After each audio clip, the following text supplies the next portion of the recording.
Mga driver kan sarong bus company sa Camarines Sur ipinapasairarom sa refresher course kan LTO matapos ang pirang nairehistrong reklamo. Uyang report ni Rain Palino.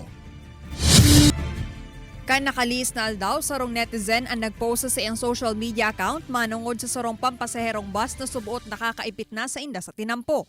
Sigon sa netizen, siging overtake ang bus asin duwang motor ang dikitan pang maaksidente.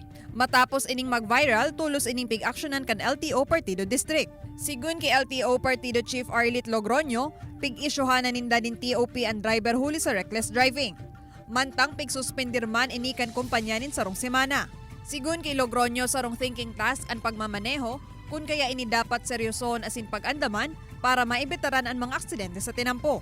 Uli kay ni pig-require ka na hensya ang 50 drivers kan kumpanya na magsairarom sa refresher course kan driving.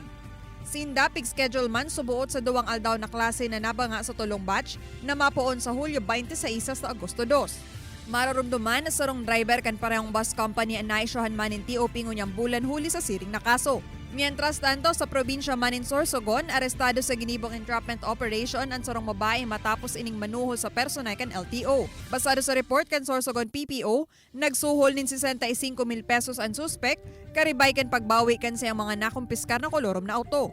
Sa presente, nasa kustudiya na inikan Sorsogon City Police Station huli sa kasong pagbalgar sa Article 212 kan RPC o Corruption of Public Official. Kay Banan si Jovelo Biso, Rain Palino, Balitang Bicolania.